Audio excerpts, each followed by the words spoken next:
यज्ञ की आहुति देते।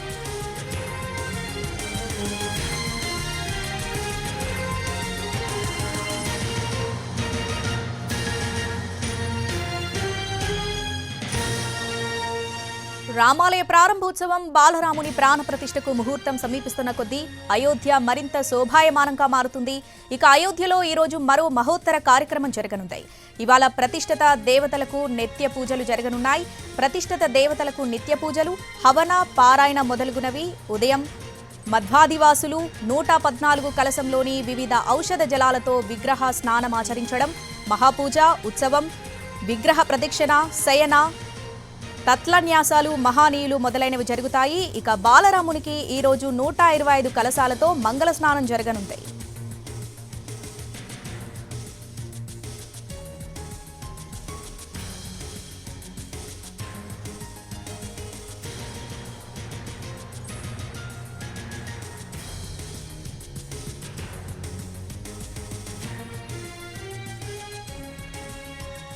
ఇక పూర్తి అప్డేట్స్ మా ప్రతినిధి దినకర్ అయోధ్య నుంచి లైవ్ లో అందిస్తారు. దినకర్,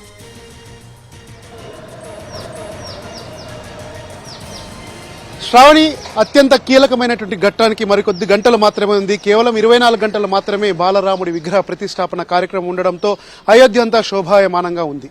అయితే ఈరోజు అత్యంత కీలకమైనటువంటి పూజా క్రతువు జరగబోతుంది. దేవాలయంలో 125 కలశాలతో దేశవ్యాప్తంగా ఉన్నటువంటి నదీ జలాల నుంచి తీసుకొచ్చారు. అలాగే కొన్ని హిందూ దేశాలకు సంబంధించి, అలాగే హిందూ రాముడికి ఎక్కువగా విశ్వసించే దేశాలు మలేషియా కావచ్చు, కంబోడియా కావచ్చు, నేపాల్ కావచ్చు, ఈ దేశాల్లో ఉన్నటువంటి నదుల దగ్గర నుంచి కూడా నదీ జలాలను తీసుకొచ్చి 125 కలశాలతో పూర్తి స్థాయిలో ఈరోజు ఆయన్ని సంప్రోక్షణ చేయబోతున్నారు. స్నానం చేయిస్తారు. ఆ తర్వాత పవలింపు సేవ ఉంటుంది. సాయంత్రం 6 గంటలకు హారతి కార్యక్రమంతో ఈ రోజుటితో కార్యక్రమాలు, క్రతువు ప్రక్రియ అంతా కూడా ముగుస్తుంది. మూల విరాట్ రానున్న రోజుల్లో అంతా కూడా నిలబడే బాలరాముడి రూపం అంతా కూడా దర్శనమిస్తున్నటువంటి నేపథ్యంలో ఈ రోజు సాయంత్రం 6 గంటల నుంచి రేపు ఉదయం 6 గంటల వరకు కూడా పవలింపు సేవలో ఉంటారు. ఆ తర్వాత ఆయన మూల విరాట్ గర్భగుడిలో దర్శనమిస్తారు. రైట్, వివిఐపీలు అందరికీ కూడా ప్రత్యేకంగా ఇక్కడికి హాజరు కావాలని చెప్పి ఆల్రెడీ ఇన్విటేషన్స్ వెళ్ళినటువంటి నేపథ్యంలో అత్యంత జాగ్రత్తగా ఎవరికైతే ఇన్విటేషన్ కార్డు ఉంటే వారు మాత్రమే రామాలయం పరిధిలోని 3 కిలోమీటర్లు అందుబాటులో ఉండాలని చెప్పి కూడా ఇప్పటికే స్పష్టమైనటువంటి ఆదేశాలు వెళ్లడంతో ఈ రకమైనటువంటి ఇన్విటేషన్స్ ఉంటాయి. ఆ వ్యక్తి ఎవరైతే ఉంటారో ఆ వ్యక్తికి సంబంధించి ఒక బార్ కోడ్ ఇస్తారు. ఆ బార్ కోడ్ ని అలో చేసిన తర్వాత ఆయన నంబర్ కన్ఫర్మ్ చేసుకుని ఆధార్ కార్డు ఖచ్చితంగా తప్పనిసరిగా క్యారీ చేయాల్సినటువంటి పరిస్థితి ఉంది. హైదరాబాద్ నుంచి అనేక మంది తెలుగు భక్తులు కూడా ఇక్కడికి వచ్చారు. వారంతా కూడా ఇక్కడ ప్రజాసేవ చేస్తున్నారు. సాధ్యమైనంత త్వరగా కూడా ఇక్కడ ఉన్నటువంటి రామభక్తులు ఎవరైతే వస్తారో వారందరికీ కూడా సేవ చేయాలన్నటువంటి వాళ్ళంతా ఇక్కడ ఉన్నారు. మీరు ఇక్కడి నుంచి వచ్చారు, మీకు ఇన్విటేషన్ కూడా వచ్చింది, సార్కి వచ్చింది. సో ఎలా ఫీల్ అవుతున్నారు? చాలా ఆనందంగా ఉందండి. గత 500 సంవత్సరాల నిరంతర పోరాట ఫలితంగా 50 సంవత్సరాల నుండి విశ్వ హిందూ పరిషత్ బజరంగ దళ కార్యకర్తల యొక్క పోరాట ఫలితంగా ఈరోజు అయోధ్యలో అత్యంత శాంతియుతంగా ఈ బాలరాముడి యొక్క ప్రాణ ప్రతిష్ఠ కార్యక్రమాన్ని వైభవంగా నిర్వహించుకుంటున్నాము. ప్రపంచంలో నుండి నలుగు దేశాల నుండి కూడా హిందువులంతా కూడా ఎంతో భక్తి శ్రద్ధలతో ఇక్కడ రావడం జరుగుతుంది. ఈ సందర్భంగా మనం భాగ్యనగర్ నుండి దాదాపు 200 మంది కార్యకర్తలతో ఇక్కడ భోజన వ్యవస్థ ఏర్పాటు చేయడం జరుగుతుంది. ప్రతిరోజు కూడా 5,000 నుంచి 6,000 మందికి భోజన వ్యవస్థ ఏర్పాటు చేస్తున్నాము. 45 రోజులు ఈ రకంగా వ్యవస్థ ఏర్పాటు చేస్తున్నాము. ఈ కార్యక్రమం సందర్భంగా మనందరికీ కూడా ఆ బాలరాముడు చక్కటి ఆశీస్సులు అందజేయాలని. మీకు ఇన్విటేషన్ అందింది. ఈ ఇన్విటేషన్ పట్ల ఎలా ఫీల్ అవుతున్నారు? హైదరాబాద్ లో ఉన్న కొద్ది మందికి మాత్రమే ఈ మా జన్మ చరితార్థం అయిందనిపిస్తుంది. ఇంత మంచి అవకాశం వచ్చినందుకు భగవంతుడిని మరీ ప్రార్థించింది. ఇటువంటి అవకాశాలు ఎన్నో కల్పించాల్సిన అవసరం ఉందని అనుకుంటూ ఇక్కడికి వచ్చినప్పుడు అసలు అయోధ్యకి రావటమే ఒక అదృష్టం.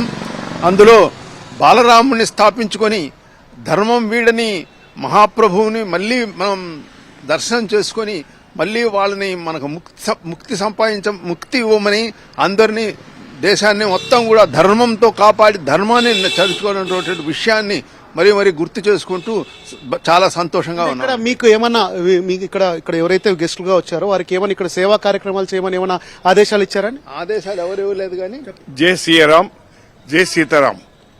ప్రధానమంత్రి మోడీ గారు మనకు వారు ఒక జన్మ అంటే ఆయన వారి రాముడు వారు ప్రవేశించి వారికి ఒక శక్తిని ప్రసాదించి ఈ అయోధ్యని పాత అయోధ్య కన్నా కూడా మంచిగా చేయటానికి ఆయనకి ఒక బ్లెస్సింగ్స్ ఇచ్చారు. ఆ బ్లెస్సింగ్స్ తో ఈ కార్యక్రమాలు జరుగుతున్నాయి.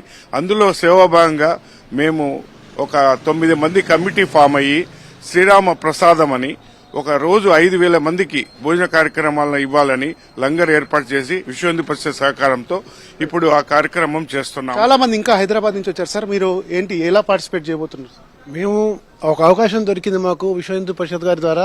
అందరూ వారు మమ్మల్ని తీసుకొచ్చారు. అందరూ ఇక్కడ పార్టిసిపేట్ చేసి ఈ పుణ్య కార్యక్రమంలో మా జన్మధన్యం చేసుకోవడానికి అందరం వచ్చామండి. చాలా సంతోషంగా ఉంది మా అందరికి. చాలా మంది ఇక్కడ అయోధ్యకు వస్తున్నటువంటి వారి చాలా మంది ఎగ్జైట్ అవుతున్నారు. కొద్దిమంది ఆనందంతో భావోద్వేగంతో ఉన్నారు. కన్నీళ్లు గారుస్తున్నటువంటి పరిస్థితి. మనకి రెగ్యులర్ గా హైదరాబాద్ లో ఉన్నటువంటి కళాకారులు కావచ్చు, ఆ తర్వాత శంకునాథానికి సంబంధించిన వాళ్ళు కూడా కావచ్చు, మన దగ్గర రెగ్యులర్ గా వస్తారు. ఇక్కడ కూడా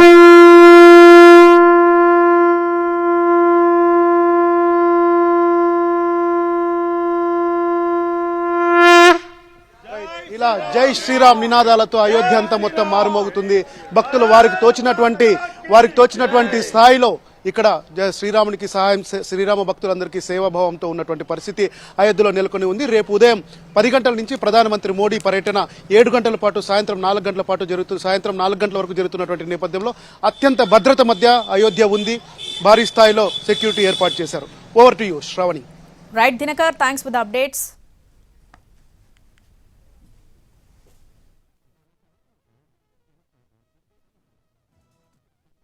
कामना हीन जे राम भगति रस की दीपाराधना करते हैं। भगवान की अनुपम छवि इस समय आप देख पा रहे हैं, रजत विग्रह, और वो दिव्य